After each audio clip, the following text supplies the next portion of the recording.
So in a money laundering case this week in Drogheda involving 3 women, the alleged leaders of one of the feuding gangs in Drogheda were named for the first time by Gardaí in a public forum, obviously in a court. The names given were Keith and Josh Boylan, 2 brothers. Tell us a bit about the case, Eimear, anyway, because it involved, I suppose, money laundering at the peak of the Drogheda feud back in at the start of the decade, really. Yeah, it was kind of 2020, 2021, those years, which would have, as we know, have been like really at the centre of all of, there was a couple of years where we were writing about the Drogheda feud most weeks. So it would have been around this time. But yeah, basically 3 women where they all had personal connections. Exactly, yeah. So 3 women were before Drogheda Circuit Court in relation to money laundering. Now, it was described as at the lower end of money laundering, but the judge has also, given the connections to the gangland crime that we'll go into, has said that she is considering a custodial sentence. So basically 2 of the women are former partners of Keith and Josh Boylan, and then another is a friend of one of the partners, ex-partners.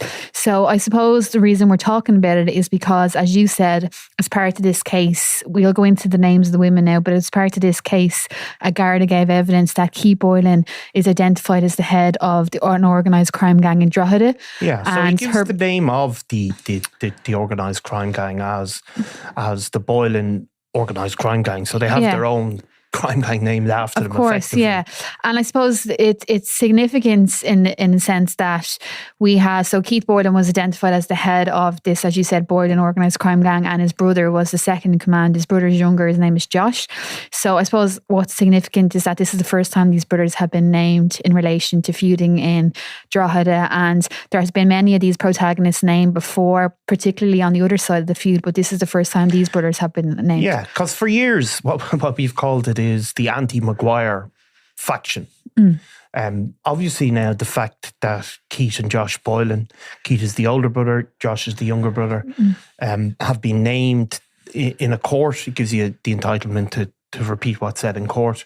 But over the years, that organised crime gang has been called the anti-Maguire faction because ultimately it was a very bloody feud with a number of people murdered, of course, and one of particularly the murder of Cian Mulready Woods, one of the most horrific murders in the history of the state, certainly one of the most, just barbaric crimes committed. Yeah. But also as part of that feud, there was a widespread violence within the community in Drogheda. Yeah. Now, Keith and Josh Boylan were very young men when this feud broke out. The Maguires were a much more established criminal organised gang. Yeah. It was led by a guy called Owen Maguire, who would have been at least a decade and a bit older than the Boylan brothers. And really the origin of this feud was that the 2 Boylan brothers and people like Paul Crosby, who's serving a lengthy sentence, they would have grown up as associates of the Maguires as they went through their teenage years in the very early 20s. They would have been runners for that criminal gang, effectively. Yeah. And what happened over a period of time was, like a lot of the feuds that have gone on in Ireland, they've nearly all come from what was once one organisation that has ultimately split. And after that organisation split, the Boylan organised crime gang was associated with a couple of very serious criminals in Dublin, namely Richie Carberry and Robbie Lawler. Richie Carberry, who was ultimately shot dead, and Robbie Lawler, who was ultimately also shot dead in Belfast. They would have been brothers-in-law, and they would have allied themselves with this anti-Maguire faction. Yeah. And that escalated that whole feud. So that's kind of a very short and brief background of it. Yeah, and as we know, Robbie Lawler would have been associated with the Boylan brothers. He was the chief suspect in the murder of Cian Mulready Woods, which would have happened, the murder was in January 2020, so it would have been in and around the time that this money laundering was taking place. So obviously, as you said before, at the height of the feud. And I think the brothers were also close associates of Paul Crosby, who was serving a sentence in relation to the murder of Cian Mulready Woods. Lifelong friends. Yeah. They would have grown up together. Yeah. Paul Crosby obviously was certainly on the night that Keith Mulready Woods, at the very least, was cheek and jowl with Robbie Lawler as he was killed. Yeah. And obviously Richie Carberry, who we've spoken about, who was shot dead, had originally come from the north side of Dublin, but was a drug trafficker in his own right. And he had sort of been providing drugs to this faction of the feud, and allowed them to escalate into a very serious criminal outfit. Yeah. And I suppose on the other side of the feud, Owen Maguire is now left with lifelong injuries. He was shot, and it's widely being reported that the suspect in that shooting was Robbie Lawler and his brother Brendan Maguire, who they both have been the subject of cab cases in recent years, haven't they? He was also targeted in an attempted shooting. So that was all at the height of this, and things have kind of calmed down. But as we can see from the court case this week, there's still investigations ongoing in relation to the activities. Yeah, so I mean, if you look at the Drogheda, which is, I don't know the population of it off the top of my head, but it's something, it's a mid-sized to large-sized town. And, as the drugs boom has, certainly in the last decade, certainly across rural Ireland, the drugs trade has boomed. There's been huge money to be made from cocaine, cannabis, various other bits of criminality.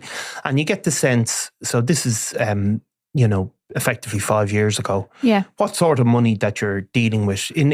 So these are still regional drug dealers, I suppose, regional players, although they have those connections into major criminal gangs in Dublin.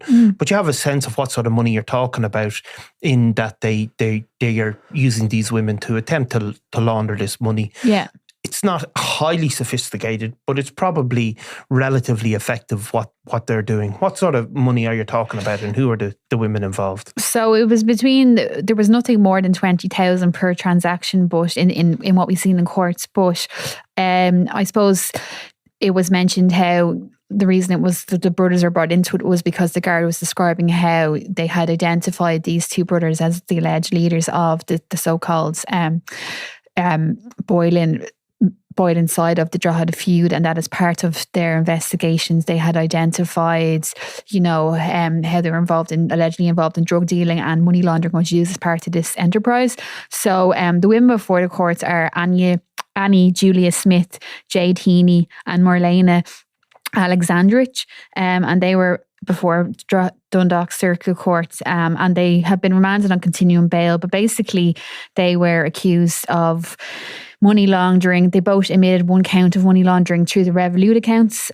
So obviously most people now have a Revolut account, and it's obviously very handy for sending instant money to each other. But I guess it was used to, criminal purposes in this case, that basically what was happening was this crime gang were sending the money into their accounts. And there was an example given of between July 2020 and February 2021. So just under a year, there was €16,000 went into Marlene's Revolut account, and it came from associates of the organised crime gang, according to the evidence. And then nearly 15,000 of that was withdrawn. So basically very little was left in her account. She was basically left to hold it, and she was a friend of exactly. It was told how she was a friend of Hannah O'Connor, who was Keith Boylan's partner at the time, and basically did this as a favour to her. It was told in court how she was afraid to say no. The Hannah asked me, I didn't know her boyfriend, and the Garda basically agreed with this woman's defence counsel that she was out of her depth. Now the value of using Revolut and small sums of money are, like, if you put, obviously if there's major sums go through any bank account in Ireland, there's protocols. I think it's initially picked up by IT systems that, like, if you go in and lodge 20,000 in cash, it'll probably, a query will probably pop up on the bank. Okay. And if you move that money, another IT query will pop up. Yeah. At some point this gets reported to the guards. So there is these safeguards in protection. These are here for a long time. Yeah. So if you're using Revolut and you're talking about reasonably, it's still a lot of money, because these are only over a few periods. But it's possibly enough to avoid an automatic notice to the guards, basically. And you spread it across a lot of people. If you have, these 3 people have been before the courts, they've been caught. There may well be, many others that had this money and it went through their accounts. Yeah. And it is a way, while it's not massively sophisticated, it's a relatively common way to do it. It's not dissimilar to some of the money mule transactions that you hear all the time. So the other 2, Marlena had a more distant connection, but the other 2 women in particular were obviously gone out with these people. Yeah, exactly. So Marlena was a friend of a different woman who had been in a relationship with one of the brothers at a time, and then Jade Heaney, it was told in court how she was in a relationship with Keith Boylan for 4 years, and that the relationship had ended by the time that this offending occurred. And this was again similar times, December 2020 to January 2021, so just over a year. And essentially nearly €13,000 was sent into her Revolut account, and €13,000 was, and 12,500 was withdrawn. So there was very little left, and she basically had been given €1,000 to put into the account. She was told to download the app and to give the card to a person that she didn't know. So she just said, I wasn't thinking, I didn't see the transactions in or out, I shouldn't have given the card, I was told to. So this was they were arrested in 2023, and this is what she told Gardaí. And then it was basically told how she was kind of suffering from the effects of the relationship breakdown and the impact of the relationship on her, and that basically she felt under pressure and under duress. It was told as well how she was fully qualified hairstylist. She was working in Dundalk. She had a letter of apology, and basically that this was a person of means who could contribute to society. And then I suppose in relation to Annie Julia Smith, again, as you said, this was probably a lesser amount. It was between the similar dates, but there was nearly €9,000 transferred into her Revolut account, and €5,000 was withdrawn. And she was the former partner of Josh Boylan, the younger Boylan brother, and they split in December 2020. So again, it was said how the relationship ended on bad terms. She was arrested in 2023. It was by arrangement, so they obviously gave willing interviews to the Gardaí. And what it was said, they couldn't excuse their behaviour. It was basically heard how all women were in fear. Yeah.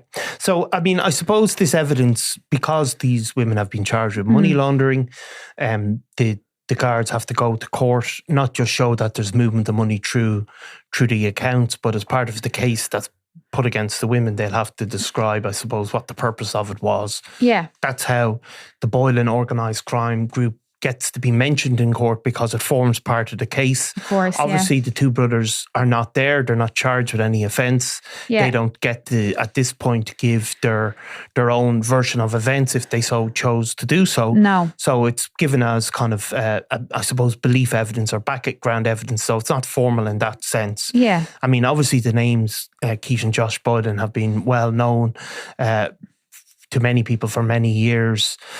At the moment, as far as we know, they're not in the country.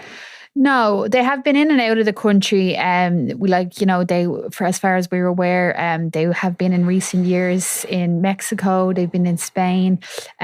We had reason to believe that they were back in the country for a period in the last couple of years. But yeah, they have spent a lot of time out of the country. So I suppose they're free men, as you say. But in the years, in the last couple of years, there was a lot of policing concentration on Drogheda, and that has started to die down, but obviously there's still investigations ongoing. Yeah, but so you can see, I suppose, how the police work. There was a huge concentration, as you said, on national support for the local police, and around the time of the start of the decade, and then 3 years later, I think these women are arrested in 2023. Is it? Yeah. So they, you see how the police, it takes a while for them to start to get into it, and they look into they're not initially they try and arrest people in connection with the violence that's going on. Yeah. But then they start getting into the nitty gritty of how a criminal gang works, and these people are picked up. Yeah. Like it's certainly it shows how it takes time to dismantle things. And it shows, I suppose, like the benefits of things like the Criminal Assets Bureau and going after the money and going after, you know, these people that might be seen as the lower rung of this enterprise, that, you know, like putting it together piece by piece is a way of, fair enough, like maybe having more boots on the ground and a heavy policing concentration on the area will stop the, you know, because there's been a lot of, in recent years, petrol bombs and all those kind of things going on. There's been a lot of attacks, shooting attempts in Drogheda. But I suppose in terms of dismantling these crime groups in the long run, you really do need to put together that, you know, really like nitty gritty investigation where you're going after their money essentially. Yeah, and the judge, I suppose, ends it up by saying that the 3 defendants were at the lowest rung. It's accepted. Yeah. But that, and this is, I suppose, the key point, but it was to the benefit of a serious criminal organisation which requires the assistance of people to launder their unlawful gains. Yeah. And that's the truth, you know. These people certainly are maybe directed by sinister figures, but those sinister figures need people to do, you know, to wash a bit of money or let money go through their account in order for it to happen.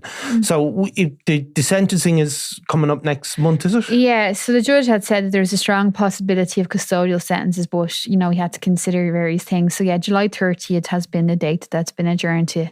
So I suppose we'll see then, you know, whether or not they'll be given the benefit of a suspended sentence. But yeah, like, you know, he wasn't making any kind of excuses for them either, even though he did take into account the fear that they said they were under. Yeah, no, very interesting case. So we'll come back to it when the sentencing occurs. Yeah, thanks, Niall. Thanks, Eimear. I'm Nicola Tallant and you're watching Crime World, a podcast about criminals, drugs and the underworld in Ireland and across the globe. Make sure you subscribe to our channel and turn on notifications so you can be the first to watch all our latest episodes. You can also listen wherever you get your podcasts.